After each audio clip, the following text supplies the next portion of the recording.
Ok, estamos de volta com a segunda parte do nosso programa de hoje, entrevista da tarde, aqui na sua TV Rio Branco, feriado nacional, programação normal, porque você merece tudo isso e muito mais. Com apoio do Arasuper, do Aramix e também do Instituto Medprev Rio Branco, além do laboratório e também da clínica, laboratório e clínica Vital Brasil. Eu tenho o prazer de conversar agora com o professor doutor Cristóvão Henrique, também da nossa Universidade Federal do Acre. Seja bem-vindo, professor. Uma satisfação recebê-lo. O senhor esteve aqui há mais ou menos 2 meses, né? Era sobre um outro assunto que a gente ia falar. Foram faz umas 2 semanas, não faz 2 meses. Não tem 2 meses ainda não, né? Não. Estou querendo adiantar o tempo. Não, mas mais de um mês tem. Isso, foi dia 20, foi na semana da alagação. Pronto, eu ganhei, tem 1 mês e 1 dia. Exatamente, pronto, é isso. 1 mês e 1 dia. Afinal de contas, professor, vamos falar aqui das causas e dos efeitos da alagação, da enchente, como queiram, dos transbordamentos, da enxurrada, sim. Enfim. Eu acho que é uma questão importante para a gente entender. Boa tarde, mais uma vez a oportunidade para a gente poder falar aqui, saudar o Cabral por ter feito o convite. Sou professor aqui na Universidade Federal do Acre, né, tenho junto com os projetos de integração e desenvolvimento, seja lá em Brasília, e agora mais recente nos Estados Unidos, em Washington, junto com o Banco Interamericano de Desenvolvimento, falando sobre as fragilidades do que é morar na Amazônia. E são várias Amazônias. Isso. E por ser várias Amazônias, as respostas para isso também devem ser várias. Semana passada, ainda há pouco, conversava com o Márcio Bittar, e o senador Márcio Bittar, numa iniciativa de um outro grupo de comunicação daqui da cidade, e nós falávamos sobre isso. É impossível a gente pensar que a cada 12 meses as pessoas têm que ficar fazendo uma dança de cadeiras, vou usar essa analogia, entre secos e molhados. É inenarrável, é inimaginável, melhor dizendo, que as pessoas fiquem entre secos e molhados a cada 12 meses. É brincar, assim, isso passa por uma questão até deselegante, vou usar essa palavra, com a percepção das pessoas sobre o que é viver na cidade. Viver na cidade passa essencialmente por uma questão de direito. Agora eu estou dizendo que é assim, a cada 12 meses, então, as pessoas mudam, né, dos seus lugares, entre secos e molhados, sem um plano de contingência, sem um plano de desenvolvimento urbano sério, sem a capacidade de resposta séria por parte do governo do estado, sem uma capacidade de resposta séria por parte da prefeitura, sem as pessoas também se organizarem em torno de uma questão que é importante. Não adianta você jogar o seu sofá no rio, que depois, como o rio é uma força da natureza, e a força da natureza conjugada, ela dá uma resposta muito mais violenta do que a gente pode dar. Então, você joga o sofá no rio, dali uns dias, o sofá, naquela inundação, ele vem para sua casa de novo. E se brincar, ele leva a sua casa, que nós vemos. Há um acerto de conta. Um acerto de conta. A força da natureza é implacável nesse sentido. Só que a gente já entendeu o seguinte, que para alguns setores da força da natureza, a gente consegue controlar. Como a gente consegue controlar, Antônio, em sala de aula eu falo sempre assim, regionalizar é a arte de estabelecer critérios. Então, o que seria planejar? Planejar é estabelecer os critérios para o desenvolvimento pleno. E o que é esse desenvolvimento pleno? É a capacidade da pessoa sair de lá da Sobral, ou das regiões de 7 e 6 de agosto, ou das regiões que estão ali adjacentes à Gameleira, nesses dias que chove, inclusive. Por quê? Ferramentas para pesquisa a gente tem, né? Material de monitoramento de chuvas torrenciais, a gente tem monitoramento das cotas do rio. E o rio, a gente sabe que o rio Acre, porque é um rio lento, né? É um rio que corre a 25 km por hora. E aí a gente tem a cidade mais longe, mais distante daqui é Bujari, vamos lá? É isso, né? A mais próxima. A mais próxima, Bujari. Perdão. Bujari. 28, Porto Acre, Quinaria mais próximo, 25 quilômetros. 25 quilômetros, vamos lá. Então, se está 25 quilômetros, a gente sabe que em 1 hora o rio vai encher, se o rio corre 25 km por hora. E aí nós estamos falando dessa distância numa linha da rodovia. Né? E o rio, ele vai fazendo aquele balé, né? E esse vai e vem do rio é sincronizado com o vai e vem das pessoas, entre os secos e molhados. Isso, volto a dizer, é inadmissível de qualquer lugar que você vai falar sobre política pública. Evidentemente que a gente vai entender o que são chuvas torrenciais, aquilo que a gente não estava esperando, aquilo que é imprevisível, né? Mas deixar todos esses conjuntos de imprevisibilidade e um conjunto de... Aí nós estamos falando, sim, de incompetência na gestão pública, né? Deixa todas a intercorrência, ou seja, tudo aquilo que a gente não pode controlar, na mão da imprevisibilidade, é um pouco até tacanho, eu diria. Tem uns aspectos socioeconômicos também. Claro. E aí é o seguinte, ainda na Amazônia, mas a gente vê que esses problemas, infelizmente, acontecem nas grandes cidades, grandes capitais, Rio, São Paulo, Belo Horizonte, por exemplo. Mas São Luís estava acontecendo. São Luís também. Mas ainda voltando aqui na Amazônia, e aí a questão socioeconômica pesa muito, né? Sem dúvida. As pessoas não moram no leito do rio porque querem morar lá, né? São obrigadas a morar, né? É uma questão importante essa pergunta, e toda pergunta inteligente tem semente da resposta. Por que eu estou dizendo isso? Porque quando a gente olha, eu sou de Mato Grosso do Sul, centro-sul do país, e aí morar para os nossos telespectadores saberem disso, que no centro-sul, morar perto do rio não é um flagelo. Morar perto do rio é sinônimo de status. Sim, privilégio. Privilégio. Gente mas muito abastada mora perto do rio. Na Amazônia, para vocês verem como que é a complexidade desse país, isso se inverte. De modo que as pessoas que moram perto do rio são as pessoas mais pobres, são as mais flageladas, são empurradas para lá. Aí a água empurra de volta. Ainda colocada sobre a sorte, sobre a sorte, aí vou dizer, sobre a sorte e o delírio de gestão pública, de falar que o rio encheu. Sério que o rio encheu? O estado do Acre é estado do Acre há 120 anos. Vamos lá? Isso. Conta baixa. O rio Acre está aqui há 4 milhões de anos. Por sorte, a gente dura menos do que o rio. Por sorte, né? E aí o que falta nessa hora, tem até um livro do filósofo Clóvis de Barros, é ética e vergonha na cara. O que falta é vergonha na cara para a gestão pública. De acontecer uma coisa dessa e ficar de dois lados, o governo municipal distribuindo sacolões, né? É assim que você chama cestas básicas. Isso. Aqui, né? De um lado, o governo municipal, né, distribuindo sacolões, né, tentando enxugar gelo, né, porque as pessoas perdem absolutamente tudo. E do outro lado, o governo estadual fazendo uma ciranda entre ginásios e escolas com essas pessoas desabrigadas, até a água voltar para o seu leito normal e a gente reiniciar todo o nosso sacrilégio. Agora, eu volto a dizer, eu venho de fora. Né? Eu estou lendo esses eventos dentro de uma perspectiva de quem vem de fora. Estou aqui há 4 anos só. Né? E há 4 anos, a gente vem debatendo questão de desenvolvimento urbano, desenvolvimento econômico, inovação, e a universidade é a porta disso, que a universidade tem as respostas ali. As inovações são colocadas aí com o Sistema S, um conjunto de outras entidades, nos dão as pistas para a resposta. Sim. E isso passa, essencialmente, Antônio, pela capacidade de se planejar. Não existe a capacidade da gente... isso é uma questão, é um fato, né? Isso. Como a gente não existe... Falo isso todas as vezes que eu vou para algum lugar ser entrevistado. Não existe experiência exitosa nos trópicos úmidos do planeta. Os trópicos úmidos, pessoal, os nossos telespectadores, a região que chove muito. Mas chove porque tem floresta, não tem floresta porque chove. Vou dizer de novo, chove porque tem a floresta. E aí tirar a floresta... Mas há uma corrente que pensa ao contrário também. Mas aí o delírio é permitido. Então, a gente tirar a cobertura vegetal, sim, aí você vê como que é uma coisa. Chove porque tem floresta, correto? Se a gente tira a cobertura vegetal e joga dentro do rio, chega uma hora aí é o que eu te falei, as forças da natureza conjugadas, quando elas se juntam, nós temos um problema. Aí você removeu a cobertura vegetal, jogou os troncos dentro do rio, aí dali um pouco, numa primeira cheia, onde os troncos estavam, né? E os troncos estão ali há milhões de anos. Essa é uma dinâmica natural do rio há milhões de anos. Aí você coloca uma ponte, né? Que a ponte tem uma parte retangular, né? Aquela parte que é retangular, que os troncos vão ficar parando dali. Vi até uma notícia daqui falando assim, balseiros invadem ponte. O balseiro não invadiu nada, não. Entendeu? Ele não tem vida própria. O balseiro está ali, né? O balseiro que você chama, mas é tronco de árvore. Aí já é uma consequência. Lembre-se, né? Porque chove, porque tem floresta. Se você tira a cobertura vegetal, você vai ter problemas ali. E o rio que corre a 25 km por hora, portanto, a passos lentos, a gente não consegue se organizar aqui para poder, no mínimo, abastecer essas pessoas que ficam colocadas ali. O senhor tocou no termo aí, planejamento. Sim. E aí eu pego a carona, seguinte,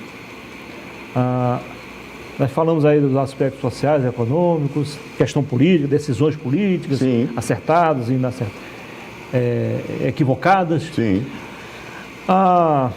Cada governo tentou, de uma maneira ou de outra, ajudar. Mas eu acho que o que foi mais ousado, pelo menos por enquanto, nesse particular, foi o ex-governador Tião Viana, e foi criticado pra caramba, porque levou o pessoal para uma região, primeiro que os ambientalistas, os especialistas afirmaram, crucificaram ele, porque ali era uma área que não deveria ser habitada, porque tinha alguns mananciais, enfim. E aí depois vamos esbarrar na questão Da segregação. na questão cultural. O pessoal não quer sair da beira do rio, dá para entender? Não quer perder o contato com a igreja do bairro, a panificadora da esquina. Isso é muito difícil. Ele conseguiu levar uma parte, mas outra parte resistiu.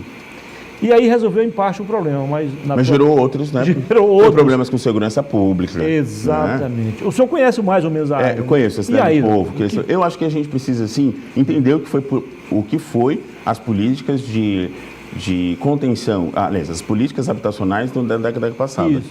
Né, que eram outro governo, eram outros... Porque aí você resolveu dois problemas, a questão da habitação... A déficit habitacional e o problema com o ambiental. Né? O ambiental, que era colocado ali em torno das más ocupações, né, das ocupações em áreas de risco. Mas vamos fazer o seguinte, o senhor fala mais sobre esse assunto daqui a pouquinho, tá? Claro. Vamos ao intervalo comercial e o senhor vai continuar com a gente. Ou tem mais um, acho. Não, né? Ele vai continuar com a gente, não mude de canal, que o doutor Henrique volta já. Que tem os lados positivos, mas tem, infelizmente, os lados negativos também. Eu vejo da seguinte forma, comentava ainda nesse podcast que participei junto com o senador Márcio Bittar, como venho do sul, né, do centro-sul do país, eu sempre que falava da Amazônia, eu lembrava das fotos eu aprendi a Amazônia dos livros, a Amazônia que passa na Rede Globo, aprendi a Amazônia do James Cameron, né, do Avatar, sabe aqueles bichos assim. Quando chega aqui, né, em Rio Branco, 2019, meados de 2019, eu até chamei de Wakanda brasileira, né, porque a hora que cheguei aqui, a cidade bonita essa entrada, né, que passa pela UFAC. Eu falei, nossa, né, a Wakanda brasileira. Você entrou para os bairros, aí vira aquele desespero. Que aí vejo a falta de planejamento que ela se apresenta. E isso é uma questão, não é exclusivo de Rio Branco. É uma questão da Amazônia. Eu ia falar isso, mas o senhor já antecipou, né? Da urbanização da Amazônia. O senhor já viajou ao exterior? Sim. Mas certamente o senhor não foi nos arredores de Paris, né? Não. Mas existem. Eu digo assim, eu fui, daqui da Amazônia, eu conheço algumas das capitais, não conheço todas. Mas a cidade, sem dúvida, a mais bonita que eu já conheci no Brasil é a capital de Roraima. Né? Boa Vista, linda.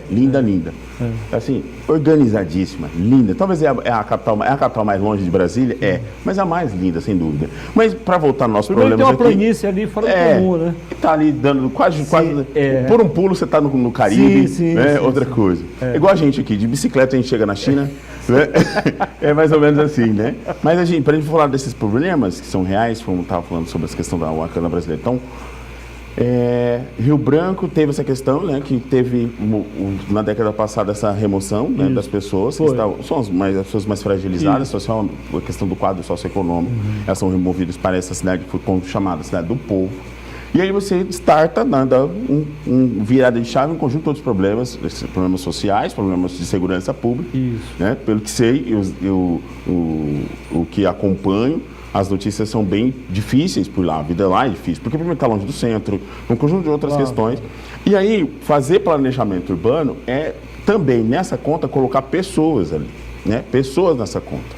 Então, eu acho que quando a gente olha para tentar resolver a questão da urbanização em Rio Branco, que não é uma coisa nova para a urbanização na Amazônia. A urbanizar a Amazônia sempre foi em movimentos exponenciais, ou seja, cresce muito rápido, e espontâneos, ou seja, sem planejamento, né? Eu, quando cheguei aqui, andava assim nas ruas de Rio Branco, eu chegava assim, a rua tinha um beco sem saída. Eu falei, como assim? Né? Como que? E aí, aí fui ler e entender e também fazer esse zoom menos que a gente faz, né, de olhar as peculiaridades daqui, entender que é uma cidade tipicamente amazônica. né? Ou seja, ela está dentro desse contexto exponencial de um lado e espontâneo do outro. Mas, por sorte, a gente tem, volto a dizer, a questão associada ao planejamento. Não tem como a gente entrar num consenso que um estado como esse, um estado novo, né, com uma potencial que tem, cresce 22 vezes nas exportações em 20 anos. Claro que o ponto de partida é pequeno, Sim. e aí você tem, mas você tem uma disparada em torno do agronegócio que é significativa. E aí as pessoas, eu falei isso para o Vitar, falei isso para vários outros, falei ontem numa banca de mestrado com um colega da universidade. Então, assim, é impensável que a cada 12 meses a vida das pessoas fique assim. E a gente naturalizar isso. E por isso que está errado. Naturalizar, banalizar. Assim, naturalizar isso, não. Semana que vem a enchente, sabe? Então, a gente precisa criar um sistema sério. Acho que Rio Branco... E porque esse sistema sério de planejamento, ele vai passar por um conjunto de processos de reurbanização ali daquela área. No fundo, o senhor tem razão. Quer dizer, quando você faz o que eles chamam tecnicamente de plano de contingência, então você está achando que isso é natural e que a vida vai continuar assim para sempre? Assim, é inimaginável isso, é brincar com a cara das pessoas. E para mim é isso, né? Então, e não adianta a gente fazer videozinho. Você tem que trabalhar com a expectativa ou com a perspectiva de que isso vai acabar. Isso, que a vida das pessoas vai melhorar. Que eu não tenho que esperar o ano que vem de novo para que a Defesa Civil do município bloqueie o trânsito entre o setor, o primeiro e o segundo distrito, porque existem os balseiros invadiram a ponte de ferro. Pelo amor de Deus. Aí é que a gente precisa, sinceramente, estabelecer um plano de desenvolvimento urbano para a cidade de Rio Branco que ele seja palpável. Porque muitas coisas que a gente fala assim, existe diagnóstico para isso, diagnóstico para aquilo. Eu tenho certeza que nos espaços que são destinados para colocar documento aqui em Rio Branco, ele deve ter um armário só para planos de diagnóstico. Então, assim, a gente tem que começar a entender que nesses diagnósticos, esse monte de pilha, acho que daqui semana que vem deve ter lançamento de mais um, feito com a CEPLAN, né, com a Secretaria de Planejamento, com a pessoa do secretário Ricardo, e junto com a CEDEPLAR, que é o Centro de Desenvolvimento e Planejamento e Gestão da Universidade Federal de Minas Gerais, mais um diagnóstico. Mas o que a gente vai fazer com os diagnósticos? Essa é a grande pergunta. Então, se a gente tem lá a Cidade do Povo como um resultado que não pode ser feito, a gente pode criar ali outras coisas. As pessoas não vão querer sair dali, então vamos criar vamos revitalizar o que está depois da ponte, né? Na forma que foi revitalizada a Gameleira. Evidentemente, naquele lado que serviu para uma barreira, porque as pessoas que estavam ali do lado se organizarem. Ei, o rio está subindo. Lembro-me, acompanhei ali os meninos do Continente e dizia assim, né? O rio está a 1 palmo, ele ia acompanhando. Contagem regressiva, até a água passar. Mas isso deu um tempo para as pessoas se organizarem, né? Um aluno meu que também estava nessas áreas de risco se organizou antes. Mas tá, beleza, as pessoas se organizaram para poder ser removidas dali. Mas é só isso que tem que ser feito? Será que a gente não consegue criar? Ainda que sim, conversei com um amigo meu, que é geomorfólogo, eu sou um geoeconomista, eu trabalho com economia e geografia. Esse amigo meu trabalha com geomorfologia, ou seja, como que o rio vai se organizando dessa forma. E aí, ele falou assim, Cris, não pode colocar sistemas de eclusas em cima, você pode mais acima do rio, os 40 quilômetros. Porque, Cris, vai ter problemas lá com enchente, com os ribeirinhos e tal. Aí eu falei, então, beleza, mas eu não posso... O rio tem um período do rio, Antônio, que o rio é só um filete.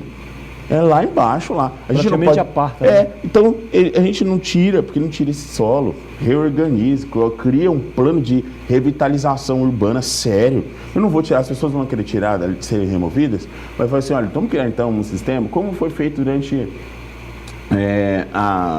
agora vou comparar o Acre com o Japão, mas é isso mesmo, tá? Isso depende de perspectiva. Sim. Mas assim, quando foi o tsunami de 2011, né, lá em Fukushima, né, que aí eles fizeram, criaram um plano de tirar aquelas pessoas dali, foram morar em hotéis, sei lá, tiraram dali. Ficaram mais ali. Não ficaram ali. Aí o que o governo fez, o governo chinês fez? Eles reorganizaram todo aquele sistema que estava em torno ali, né,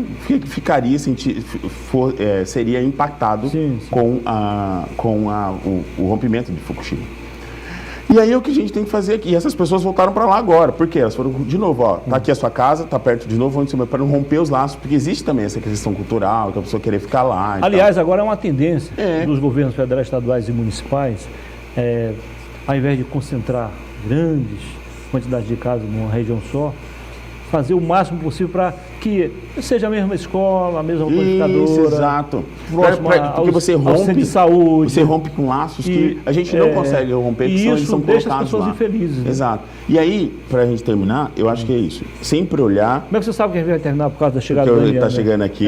É o sinal. Você né? vê, ó, que eu vi que ele passou ali. Visão panorâmica, né? Não tirou a sua concentração. Exato. Então, o que a gente entender é o seguinte, as cidades, morar na Amazônia é um desafio. Por ser um desafio, as cidades e os lugares devem ser levados devem ser entendidos com a seriedade que elas que deve ser entendido. Ou seja, com a característica de cada pessoa que tem ali